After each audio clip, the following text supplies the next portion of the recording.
ರಾಜ್ಯದಲ್ಲಿ ದಿನೇ ದಿನೇ ವಾತಾವರಣ ತುಂಬ ಚೆನ್ನಾಗಿ ಆಗ್ತಾ ಇದೆ. ಒಟ್ಟು ಸುಮಾರು 400 ಸೀಟಾದರೂ ಗೆಲ್ಲೇಬೇಕು ಅಂತ ನಮ್ಮ ಪ್ರಯತ್ನ. ಇವತ್ತೇ ನಿಮ್ಗೆ ಹೇಳ್ತಾ ಇದ್ದೇನೆ, ಕರ್ನಾಟಕ ರಾಜ್ಯದಲ್ಲಿ 28ಕ್ಕೆ 28 ಲೋಕಸಭಾ ಕ್ಷೇತ್ರವನ್ನು ಗೆದ್ದು ನಮ್ಮ ಎಂಪಿಗಳನ್ನ ಕರ್ಕೊಂಡು ನಾನು ಡೆಲ್ಲಿಗೆ ಹೋಗ್ತೀನಿ ಅಂತ ಹೇಳಿದ್ದೇನೆ. ಭರವಸೆನ ಕೊಟ್ಟಿದ್ದೇನೆ. ಅಮಿತ್ ಶಾಗೆ ಹೇಳಿದ್ದೇನೆ, ಮೋದಿಯವ್ರಿಗೆ ಹೇಳಿದ್ದೇನೆ.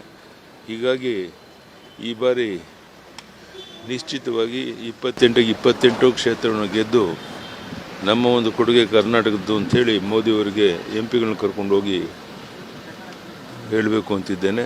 ಅದರಲ್ಲಿ ಯಶಸ್ವಿ ಆಗ್ತೇವೆ. ದೇವರ ದಯೆ ಇದೆ, ಜನರ ಬಲ ಇದೆ, ಮೋದಿಯವರ ಅಲೆ ಇದೆ.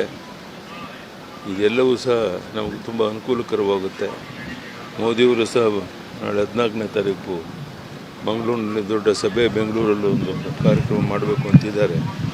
ಇದೆಲ್ಲವೂ ಸಹ ನಮ್ಗೆ ಅನುಕೂಲ ಆಗುತ್ತೆ. ಸಣ್ಣ ಪುಟ್ಟ ಅಸಮಾಧಾನಗಳಿದ್ವು, ಎಲ್ಲವೂ ಸರಿಯಾಗಿದೆ. ಒಬ್ಬೊಬ್ಬರನ್ನೇ ಕರೆಸಿ ಮಾತಾಡಿ ಎಲ್ಲವನ್ನ ಬಗೆಹರಿಸಿ ಕಳಿಸ್ಕೊಡ್ತೀವಿ. ದಾವಣಗೆರೆ, ಚಿತ್ರದುರ್ಗ ಎಲ್ಲ ಕೂಡ ನೀವೇ ಮಾತಾಡಿ ಎಲ್ಲ ಕೂಡ ಎಲ್ಲರನ್ನೂ ಕರೆಸ್ಕೊಂಡು ಇಲ್ಲೇ ಮಾತಾಡಿ ಎಲ್ಲರೂ ಒಗ್ಗಟ್ಟಿಂದ ಒಮ್ಮತದಿಂದ ಕೆಲಸ ಮಾಡ್ತೀನಿ ಅಂತ ಒಪ್ಕೊಂಡು ಹೋಗಿದ್ದಾರೆ. ಯಾವುದೇ ಸಮಸ್ಯೆ ಇಲ್ಲ. ಸರ್, 28 ಕ್ಷೇತ್ರ ಗೆಲ್ಲೋದು ಕನಸು ಅನ್ನುವಂಥ ಮಾತನ್ನು ಕಾಂಗ್ರೆಸ್ ಅವ್ರು ಹೇಳ್ತಿದ್ದಾರೆ. ಅವ್ರು ಹೇಳಲೇಬೇಕಲ್ಲೇನ್ರಿ? ಕಾಂಗ್ರೆಸ್ನವರಿಂದ ನೀವು ಬೇರೆ ನಿರೀಕ್ಷೆ ಮಾಡೋಕ್ಕೆ ಸಾಧ್ಯನಾ?